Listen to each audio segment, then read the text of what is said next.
You need to modify your social media marketing campaign based on your online business type.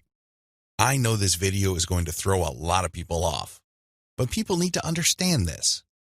One of the major reasons why a lot of otherwise intelligent and experienced social media marketers fail to get the results that they're looking for is the fact that they're using the wrong approach. Their approach to social media marketing and the websites they're promoting is a one-size-fits-all approach. Now, you don't need me to explain to you why that's a bad idea. It doesn't work in most areas of your life, and it definitely doesn't work when it comes to social media marketing. You can't look at this project with the mindset that as long as you pull traffic from social media platforms, then you can use the exact same method and the exact same communication tactics, regardless of the online entity or business you are promoting. Since we're using content to develop relationships on social media platforms, this one-size-fits-all approach is even more fatal. I mean, it's a bad enough idea as it is, but if you were to use a content-based campaign, it gets even worse. The reality is that different business types require different content and publishing strategies. You have to customize, modify, and tweak your particular content and publishing strategies on social media to fit the type of website you are trying to promote. Now, there are a huge number of website variations out there. In fact, there are too many. I would venture to say that the only limit really is your imagination. But if you were to categorize these different website types into 4 rough forms, they would more or less fall into the following: publishing, e-commerce or dropshipping, email lists, and traffic sales. Again, there are many variations of these, but if you were to look at the different types of businesses out there, you can pretty much reduce them to these 4 types. When you study these closely, they have different needs. They have different features that must be addressed. Otherwise, you're not going to get the results you're looking for. Unfortunately, a lot of social media marketers would try to promote a blog the exact same way they would try to promote a dropshipping or e-commerce website. Similarly, somebody who is essentially just trying to sell their social media traffic is trying to do content marketing like somebody with a blog. It doesn't work. It doesn't make any sense. The bottom line is obvious. Different strategies require different content types. You must start with the type of online entity you are promoting. Are you promoting a blog? Do you have a website that uses a lot of articles? Do people contribute content? Well, you have a publishing website. Do you have a dropshipping online store? Maybe you built it with Shopify and you use Overload to get products from AliExpress. When people buy stuff from your storefront, your software orders the materials from AliExpress and you keep the difference. Maybe you sell from your own inventory. It doesn't really matter. You run an e-commerce website. This is very different from a publishing business. Similarly, if you make your money through your mailing list, you can't market on social media the same way as you would if you had an online store. Again, different strategies require different content types. What do you have available? Now that I've gotten you thinking about how special your specific website target is, I need you to look at the different content types available to you. You need to think outside the box. You need to look at all the available options out there and how you can create content that is tailored to your specific type of online entity. Here are the list of content types you can use to promote different online entities, but your specific focus and specialization should weigh more heavily on certain types of content instead of others. Audio clips, slideshows, infographics, diagrams, blog links, videos. The bottom line: don't just think links. It really freaks me out. In fact, it really saddens me when I see a lot of otherwise capable social media marketers focus almost entirely on spreading their links. They think that this is the end game. Well, yes, links are important. I can see where they're coming from because when people click on a link, that's instant traffic. But you have to understand that depending on the type of target site you are promoting, you would build a tighter brand if you share different types of content. In many situations, you probably would be better off sharing more audio or infographics and diagrams than if you were sharing naked links because people are bombarded with links every single day. You have to pay your dues.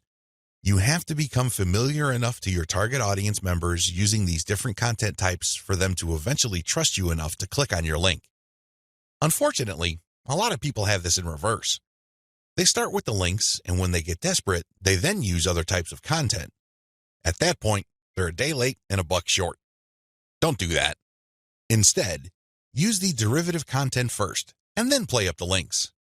Also, not all of these formats work with your particular style of website. I would suggest that you look at your competitors first and pay close attention to the type of content they are currently sharing. What kind of format do they use? Are they sharing mostly picture quotes?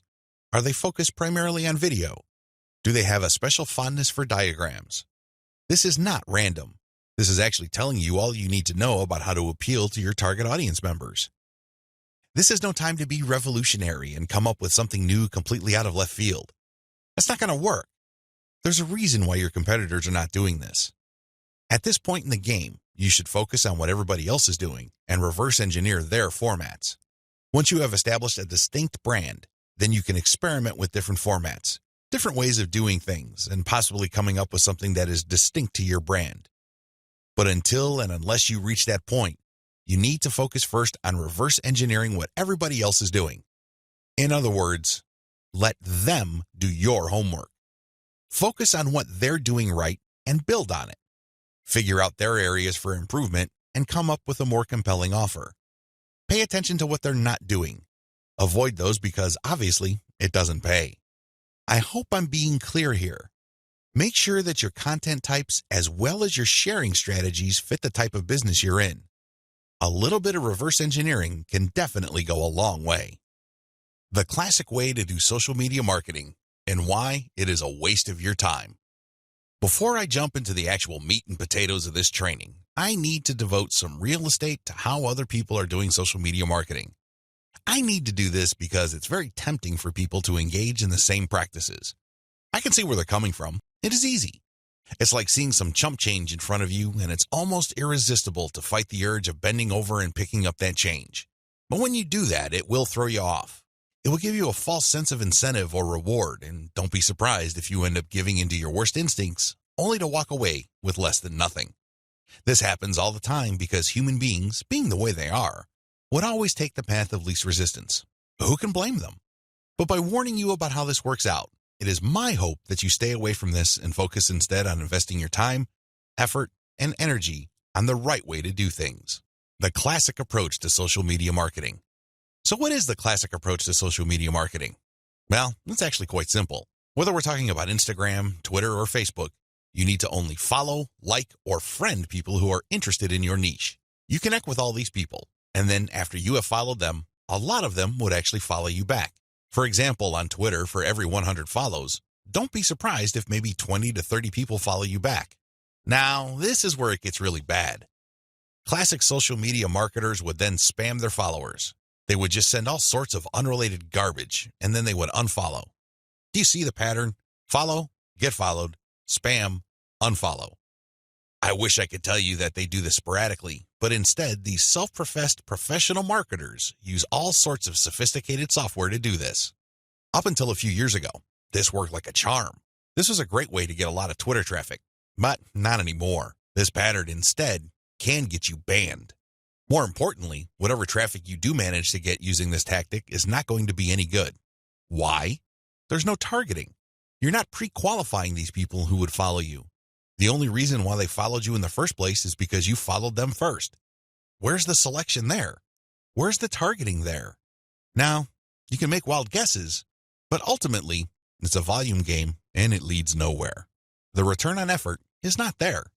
I'm not saying that you can't make any sales doing this technique. I'm not claiming that. But what I'm saying is that whatever rewards you get are not offset by the wasted time, effort, and energy, as well as opportunity costs involved. You're better off using a quality-based approach. Audiences are looking for quality. The bottom line to modern social media marketing is to use quality content. Your content will speak for you. Your content will do the pre-sales job regarding your brand. In other words, your content is your representative. It speaks to the values you want your brand to be associated with. The sad reality: even if the follow, get followed, spam, and unfollow technique still works for some people, the rules have changed. Social media platforms will reward or punish you based on engagement. If you want an extreme example of this, just look at Facebook. Facebook used to be a traffic goldmine. Not anymore. You need a really high level of engagement to preserve your reach on Facebook. If you get normal levels of engagement, good luck. That's how bad things are. And that's why I need to take this time to spell out why this classic social media marketing no longer works. Other failed methods. I would be remiss in my duty to educate you on failed social media marketing strategies if I don't also mention other failed techniques. First, hashtag hunting no longer works. This technique involves marketers finding hashtags that are trending. They basically would publish niche-specific content, but use unrelated or irrelevant hashtags and pair them with their content. They do this because they want to hitch a ride on the upward trend of those hashtags. They know people are searching for those hashtags. They know that these hashtag trends are hot, so they want to poach as many eyeballs as possible. Unfortunately, the traffic that you get is not going to be any good. People are looking for specific types of information, and when they see that your content is so obviously unrelated, they're not going to click through. You might even get reported. Another failed method you should stay away from is influencer spamming. There are many influencers in most all niches. If you want to see this in action, go to Facebook or Twitter. There are many specialized pages and specialized Twitter accounts. Now, constantly mentioning those influencers on your content is not going to help if your content doesn't really add any value. There has to be a reason why you are engaging with these influencers, and drawing their attention is not enough. Getting them to look at your content because you think your content is hot is a lousy idea. Instead, you should focus your engagement tagging based on what they did. For example, if an influencer was talking about recent trends in athletic shoes, then that person would be fair game for an article I post regarding the latest trends in athletic shoes and what they mean in terms of the bottom line of large footwear apparel companies. That influencer would be directly interested in what I have to say because I'm sharing content that is not only high quality, but is directly related to stuff he or she is already talking about. Do you see the specificity here? Do you see the direct link? Now, compare this with an influencer who talks only about Forex, and I tag that influencer when I'm talking about Bitcoin. That person's going to get annoyed. Do you see the difference? Finally, automated publishing with no outreach is not going to work. Basically, what you're doing is throwing spaghetti on the wall and hoping something sticks. If you're just publishing content on an automated basis on Twitter, Facebook, Pinterest, and other platforms, it's anybody's guess whether people would actually engage. You have to do some outreach. You have to draw eyeballs to your content. You have to find existing pools of highly qualified audiences and get your social media account in front of their eyeballs. Use your very best content. If you do this right, your automated publishing on social media will be greatly rewarded. Use a shotgun approach and you're probably going to get the same results as other failed social media marketers. 10 steps to faster and easier modern social media marketing. In this video, I'm going to give you an overview of the 10 steps I'm going to teach you in this training. This training is a product of many failed experiments. Believe me, if you've been exposed to some type of hot or groundbreaking social media marketing technique or strategy, I've been there. I've done that. This training is a product of all my experiences. I know what works and I know what doesn't. I also understand that people have different skill levels, time horizons, and project resources. I understand the limitations.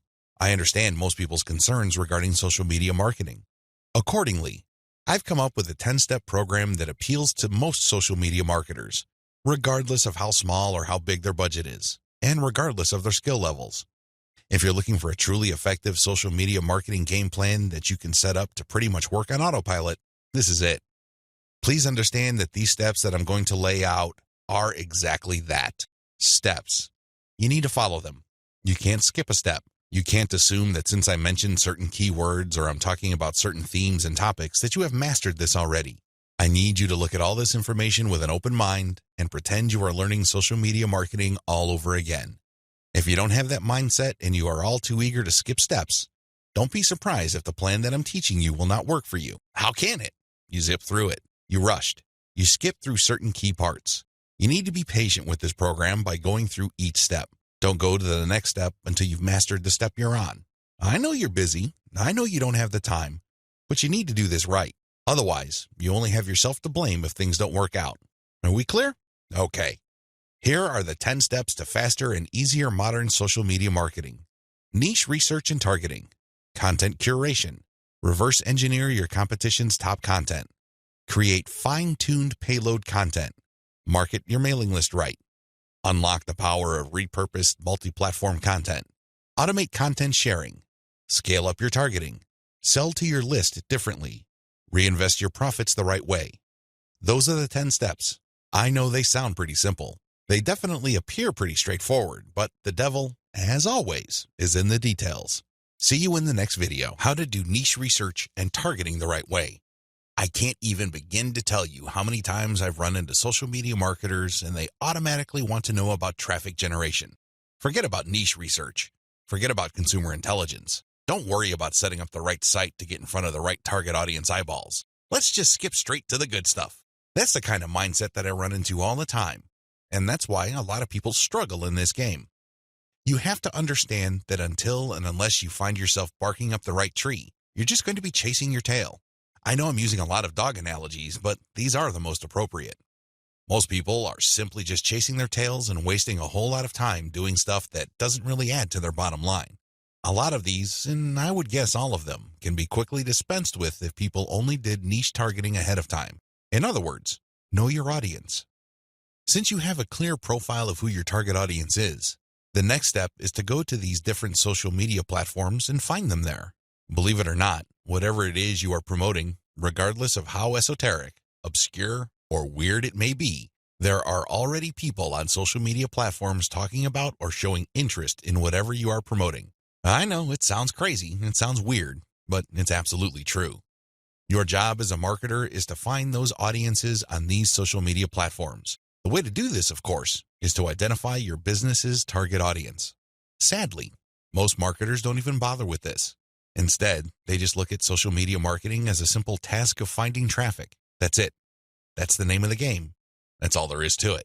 If you want to be successful, you need to be clear about who your target audience is. And believe me, this is not always easy.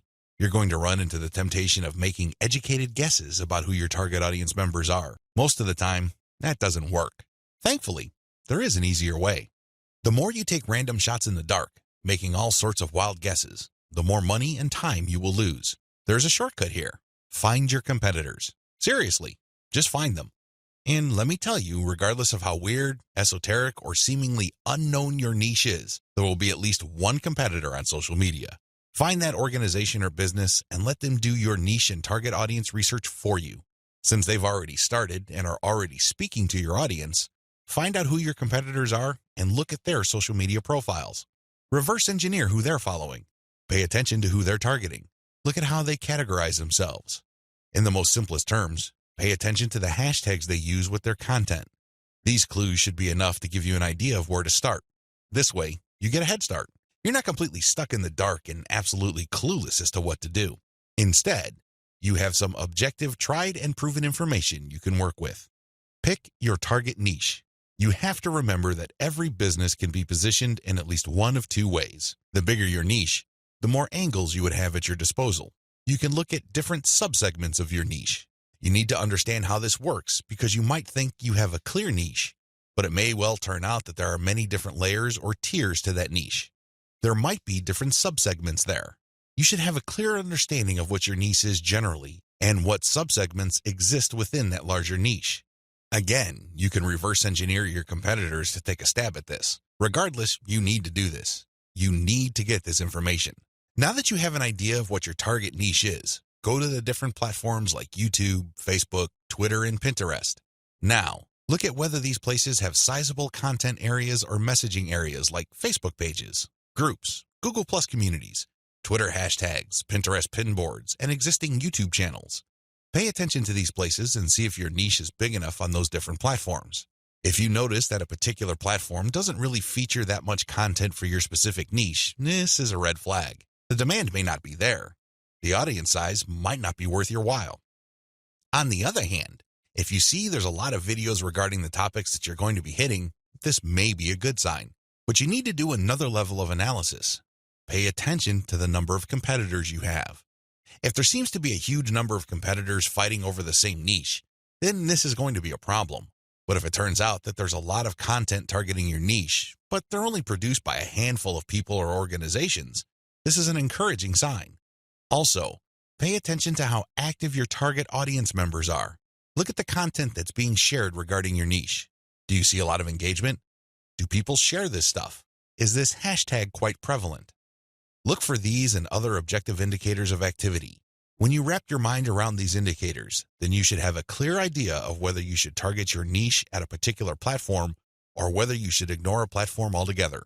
List out your niche indicators. While you're doing reverse engineering, pay attention to how your niche is indicated on platforms. These involve hashtags, categories, keyword targets, labeling patterns, and tags. Use these to do the analysis I described above. Again, in any niche, there are sub-niches. So your goal here is to find a sub-niche or a way of positioning your content so you don't run into a ridiculous amount of competition. You're still tapping into a sizable pool of demand, but you're not making things impossible for yourself by running headlong into well-entrenched professional competition.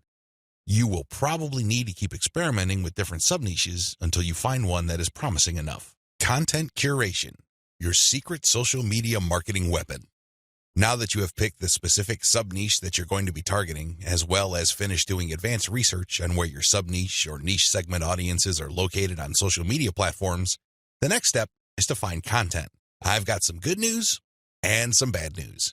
The good news is that you stand to save a lot of money. The bad news is that you need to put in a lot more time and pay attention to details. There are no two ways about it.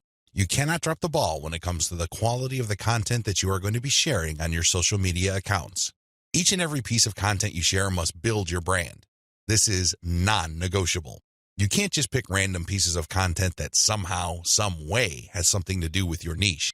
That's not going to help you get the right eyeballs. That's not going to help you establish the kind of credibility and authority you need to eventually convert highly specific and qualified traffic from social media into cold, hard cash. What is content curation? As I mentioned above, you stand to save a lot of money with content curation. This should be obvious. After all, you're not going to be using the content that you yourself created. Content curation is all about picking other people's content and sharing those materials on your social media accounts. This creates a win-win situation.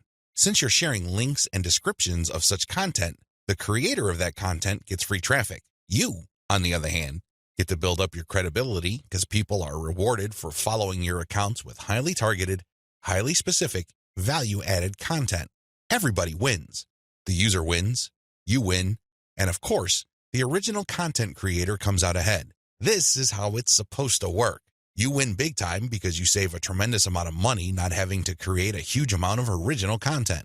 If you've ever tried to write your own stuff or outsource content creation, whether in the US or to other parts of the world, it can get quite expensive very quickly. Content curation enables you to build credibility with your audience in a very inexpensive way. You use other people's content. You get to entertain them, build credibility, and gain their trust.